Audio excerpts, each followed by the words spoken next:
Hello दोस्तों, स्वागत है आप लोगों का उमंग प्लेटफॉर्म में। आज हम आप लोगों के लिए पर्यावरण से संबंधित पार्ट 2 वीडियो लेकर के आए हैं। चलिए उन क्वेश्चनों को अब हम देखते हैं। सबसे पहला क्वेश्चन आपका ये है कि टायलर पुरस्कार किस क्षेत्र में दिया जाता है। एग्जाम में यही पूछेगा कि टायलर पुरस्कार किस क्षेत्र में दिया जाता है। टायलर पुरस्कार पर्यावरण सुरक्षा एवं पारिस्थितिकी के क्षेत्र में योगदान के लिए दिया जाता है। ठीक है, तो टायलर पुरस्कार दिया जाता है पर्यावरण सुरक्षा और पारिस्थितिकी क्षेत्र में योगदान के लिए दिया जाता है। दूसरा आपका हो जाएगा बोरलॉग पुरस्कार। आप लोगों को पहले पता ही होगा कि बोरलॉग पुरस्कार किस क्षेत्र में दिया जाता है, तो कृषि के क्षेत्र में दिया जाता है। उसको तीसरा हो जाएगा आपका राजीव गांधी पर्यावरण पुरस्कार। ये किस क्षेत्र में दिया जाता है। राजीव गांधी वो खेल एक रत्न एक दिया जाता है, राजीव गांधी खेल रत्न। और ये कि राजीव गांधी पर्यावरण पुरस्कार ये आपका स्वच्छ प्रौद्योगिकी एवं विकास के क्षेत्र में दिया जाता है। यानी कि जो इंडस्ट्री वगैरह होता है ना, इंडस्ट्री कंपनी, उसको रख रखाव, उसको सर सफाई कैसे उसको रख रखाव किया जाता है ताकि मजदूर बीमार न पड़े। अगर मजदूर बीमार पड़ जाएंगे तो उनको परिवार में घर परिवार सारा कोई बीमार पड़ जाए, जिससे हमारे देश की जान मान की हानि हो सकती है। इसलिए राजीव गांधी पर्यावरण पुरस्कार दिया जाता है ताकि कोई इंडस्ट्री कितना साफ है, कितना उसमें गंदगी है, उसी के क्षेत्र में ये दिया जाता है। तो राजीव गांधी पर्यावरण पुरस्कार स्वच्छ प्रौद्योगिकी एवं विकास के क्षेत्र में दिया जाता है।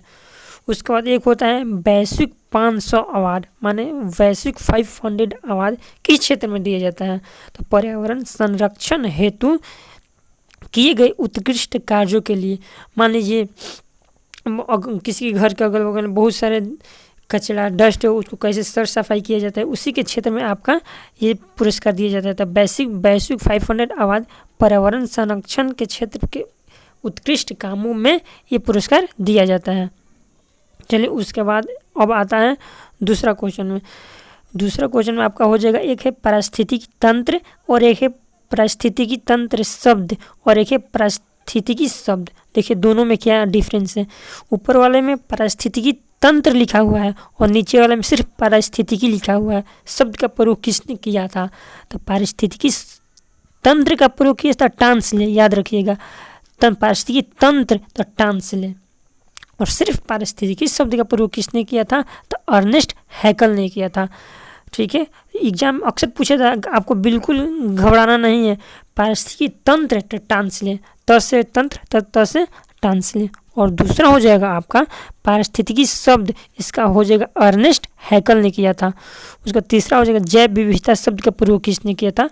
जैव विविधता शब्द का प्रयोग किया था रेमंड दासमैन ने किया था। ये अब के एग्जामों में ये पूछा जा रहा है कि जैव विविधता शब्द का प्रयोग किसने किया था, तो रेमंड दासमैन ने किया था। ठीक है, यहाँ तक तो आपको बिल्कुल समझ में आ रहा होगा। चलिए अब नेक्स्ट देखते हैं क्या बोल रहा है। देखिए जैसा कि पिछले वाले वीडियो में हम लोग पढ़ चुके हैं कि वन्य जीव संरक्षण कब आया था, वन संरक्षण अधिनियम कब आया था, पर्यावरण कब आया था, वन नीति कब आया था। चलिए अब हम उनको देखते हैं। सबसे पहले देखिए हमने एक पेड़ का फिगर बना लिया है। ठीक है, ये पेड़ का फिगर ताकि आप लोगों को समझने में आसानी हो। ठीक है, ये आपका पेड़ का फिगर है। ठीक है, चलिए अब देखा जाए। सबसे पहले वन्य जीव संरक्षण अधिनियम, आप लोग तो पीछे वाला वीडियो देखा होगा, उसमें बताया गया है कि वन्य जीव संरक्षण अधिनियम कब आया था, तो 1972 में आया था। सबसे पहले आपको वन्य जीव को क्या करना है, संरक्षित करना है। उसके बाद देखिए वन्य संरक्षण आता है। सबसे पहले वन्य जीव का आप संरक्षण करिए 1972 में। उसके बाद वन्य संरक्षण, उसके बाद वन को संरक्षित करिए, तभी ना भाई वन्य जीव उसमें आकर के रहेंगे। तो वन संरक्षण 1980 आ जाएगा। फिर देखिए पर्यावरण संरक्षण कब आएगा, तो 1988 में आ जाएगा। पर्यावरण संरक्षण 1986 में आ जाता है। उसके बाद देखिए एक होता है वन नीति और एक होता है नई वन नीति। तो वन नीति लेकर पुराना वाले को बोला जाएगा वन नीति और नए वाले को नई वन नीति बोला जाएगा। तो वन नीति आया था 1952 में ही। इसी को संशोधन करके नई वन नीति लेकर के आया गया, जो कब आया था, तो 1988 में आया था। इसी के तहत 1/3 यानी 33% वन रहना अनिवार्य कर दिया गया है पर्यावरण की दृष्टि से। यानी अगर पूरे पर्यावरण में आपका 33% वन है तो वो पर्यावरण अनुकूल है, अन्यथा वो पर्यावरण अच्छा नहीं है। तो नई वन नीति के तहत 1988 में जो आया था उसी के तहत 33% वन रखना अनिवार्य कर दिया गया है। उसके बाद एक जैव विविधता अधिनियम कब आया था? तो 2002 में आया था। अब जैव विविधता कब आया था? 2002 में आया था। जैव विविधता शब्द का प्रयोग किसने किया था? तो रेमंड दासमैन ने किया था और यह 2002 में आया था। ठीक है, अब यहाँ पे एक देखिए छोटा सा एक और है F नंबर। प्रोजेक्ट टाइगर आप लोगों को तो पता ही होगा। प्रोजेक्ट टाइगर कब आया था? तो 1973 में आया था। और एक और पिछले वाले वीडियो में हमने बताया था कि जल प्रदूषण निवारण नियंत्रण अधिनियम कब आया था? तो 1974 में आया था। इसको याद करने के लिए कि कौन सा एक अच्छा सा आसान ट्रिक क्या है, देखिए प्रोजेक्ट टाइगर 1973 में आया था। और यहाँ पर देखिए एक तालाब का फिगर बनाया हुआ है। ये जल प्रदूषण निवारण है, यानी कि यह गंदा जल है। ठीक है, तो ये जब टाइगर इसमें आएगा पानी पीने के लिए, गंदा जल, तो टाइगर क्या हो जाएगा? बीमार पड़ जाएगा ना भाई। तो इसका मतलब ये जल क्या है? प्रदूषण है, ये अच्छा जल नहीं है। इसलिए टाइगर प्रोजेक्ट आएगा 73, ठीक, एक साल बाद 74 में आ जाएगा जल प्रदूषण निवारण एंड नियंत्रण अधिनियम, बस। और उसमें कुछ ज़्यादा दिया हुआ है? कुछ नहीं, आसान है। टाइगर प्रोजेक्ट 73 में, और जैसे ही पूछेगा कि जल प्रदूषण निवारण, तो टाइगर के एक साल बाद 74 में आप लोग को कर देना है। कितना आसान है। ठीक है, उसके बाद चलिए अब नेक्स्ट देखा जाए। अब एक होता है परंपरागत होता है और एक होता है गैर परंपरागत। तो आपको दोनों में से केवल सिर्फ एक ही याद करना है। ठीक है, कौन सा याद करना है? सबसे आसान के लिए सूर्य एक क्या है? तो गैर परंपरागत है। सूर्य क्या है? तो ये गैर परंपरागत ऊर्जा है। इससे संबंध मतलब कि सूर्य क्या है? प्राकृतिक संसाधन है ना। तो जितना भी प्राकृतिक संसाधन है वो आपका क्या हो जाएगा? जितना भी अगर पृथ्वी पर प्राकृतिक संसाधन है वो सब क्या है? गैर परंपरागत ऊर्जा में आ जाएंगे। जैसे सौर ऊर्जा, पवन ऊर्जा, जल ऊर्जा, भूतापीय ऊर्जा, बायोगैस, ज्वारीय ऊर्जा, प्राकृतिक स्रोत, ये सब क्या है? गैर परंपरागत ऊर्जा है। यानी जो गैर परंपरागत ऊर्जा है वही क्या है? नवीकरणीय। यानी गैर परंपरागत ऊर्जा और नवीकरणीय ऊर्जा एक ही होता है। अब जितना भी आप बचेगा, जैसे कोयला, पेट्रोलियम, प्राकृतिक गैस, परमाणु ऊर्जा, वो सब क्या है? अनवीकरणीय यानी परंपरागत ऊर्जा है। इसमें से केवल एक ही आपको याद करना है कि सूर्य एक क्या है? गैर परंपरागत ऊर्जा है। जैसे गैर परंपरागत हो जाएगा तो वो क्या हो जाएगा? नवीकरणीय ऊर्जा। यानी प्रकृति में जितना भी चीज़ है वो सब गैर परंपरागत है, नवीकरणीय ऊर्जा है। ठीक है, उसके बाद देखिए यहाँ पर देखिए हम लिखे हैं कि सूर्य एक गैर परंपरागत ऊर्जा का स्रोत है। यानी कि एग्जाम में पूछ देता है क्या, इनमें से कौन सा गैर परंपरागत ऊर्जा का स्रोत नहीं है? वहाँ पे दे देगा प्राकृतिक स्रोत, जल ऊर्जा, पवन ऊर्जा और एक दे देगा कोयला। तो आपको तो पता है कि गैर परंपरागत ऊर्जा में ये तीनों आ जाएगा, प्राकृतिक स्रोत, पवन ऊर्जा और जल ऊर्जा भी आ जाएगा। लेकिन ये कोयला आपका परंपरागत ऊर्जा में आ जाएगा, क्योंकि कोयला तो वो सड़, कोई भी चट्टा पेड़ पौधा सड़ जब दब जाएगा तो उसके द्वारा कोयला, पेट्रोलियम, गैस, परमाणु ये सब बनता है। लेकिन प्रकृति में तो जल ऊर्जा, प्राकृतिक स्रोत ये सब मिलता है। चलिए अब नेक्स्ट देखें, जैव संरक्षण अधिनियम देखते हैं। जैव संरक्षण अधिनियम में एक होता है इन सितु और एक होता है एक्स सितु। इन सितु और एक्स सितु में क्या अंतर है? देखिए, इन सितु उसको बोला जाता है जिनके उनके जैव विविधता संरक्षण में उनके मूल प्राकृतिक आवास क्षेत्र और एक होता है प्राकृतिक क्षेत्र में से पृथक। इन सितु मान लीजिए कोई जानवर है, ठीक है, कोई जानवर है, उनकी जनसंख्या कम होती जा रही है, तो वो भाई जंगल में रहेंगे तो लोग उनको मार देंगे या अन्य जानवर उनका शिकार कर लेंगे तो वो तो और भी कम हो जाएगा ना। इसके लिए इन सेतु और एक्स सेतु एक अधिनियम चलाया गया। ये क्या बोलता है? इन सेतु उसको बोला जाता है उनके मूल प्राकृतिक आवास क्षेत्र में, यानी उनका रहने वाला, मान लीजिए कोई एरिया है मान यहाँ पे वो लोग रहते हैं, ठीक है, तो इसी एरिया को क्या चारों तरफ गवर्नमेंट क्या करेगी? इसको घेर देगी किसी चीज़ से, तो वे इसी क्षेत्र में केवल रहेंगे ताकि इससे बाहर नहीं जा पाएंगे। अगर जैसे ही बाहर जाएंगे तो दूसरे जानवर उनका शिकार कर लेंगे ना, तो इसी क्षेत्र को क्या घेर दिया जाएगा ताकि वो इसी के अंदर रहे, ताकि उनका नुकसान और नहीं हो।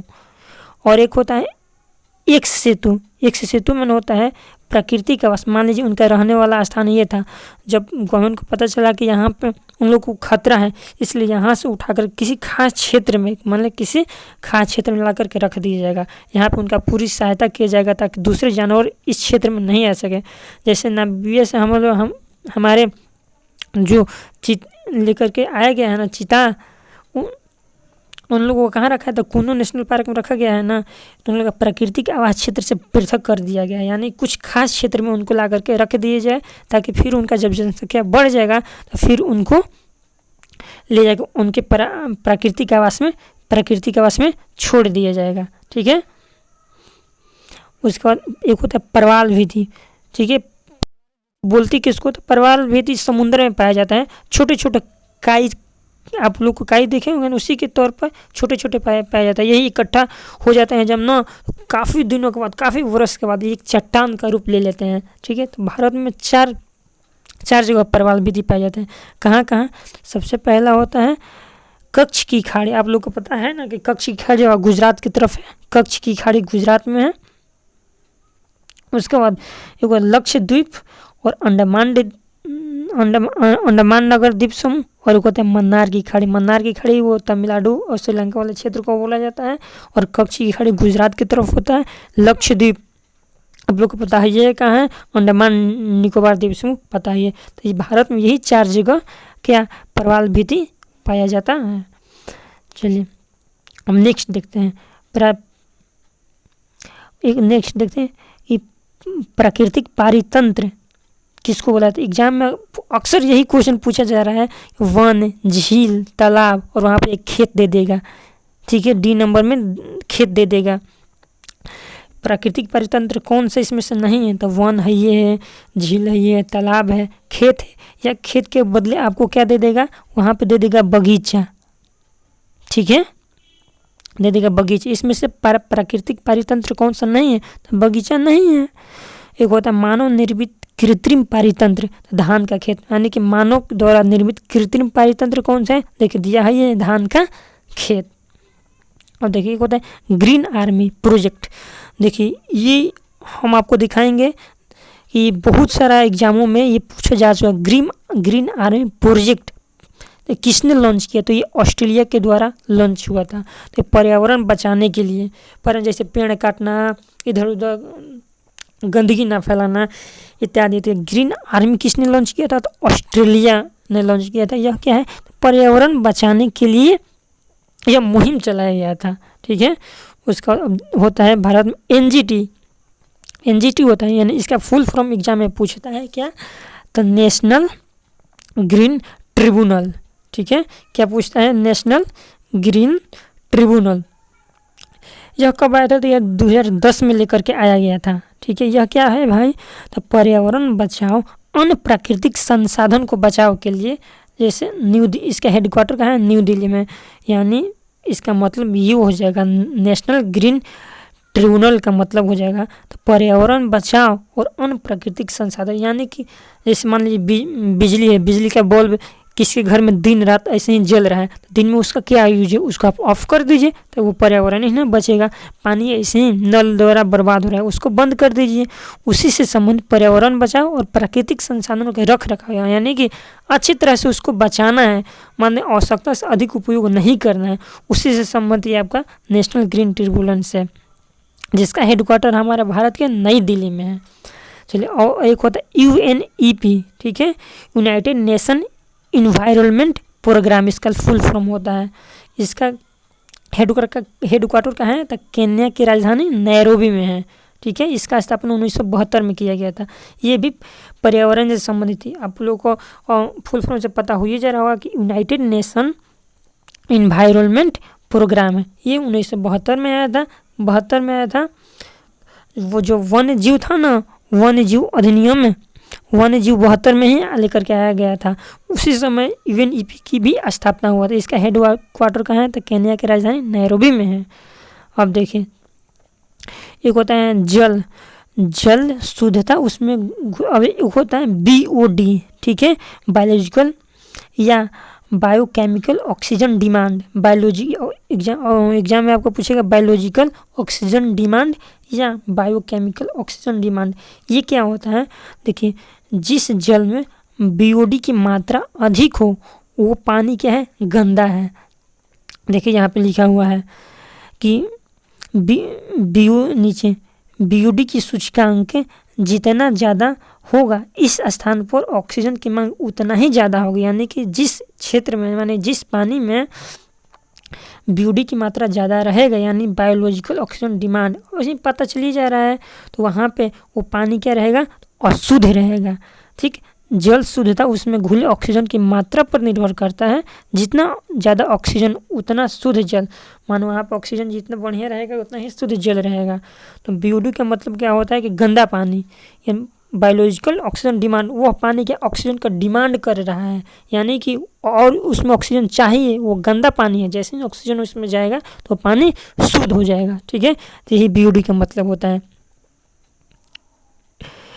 उम्मीद करते हैं कि ये वीडियो आप लोगों को पूरी तरह से समझ में आया होगा। तब इस वीडियो को देखने के लिए बहुत बहुत धन्यवाद। हम मिलते हैं नेक्स्ट वीडियो के साथ।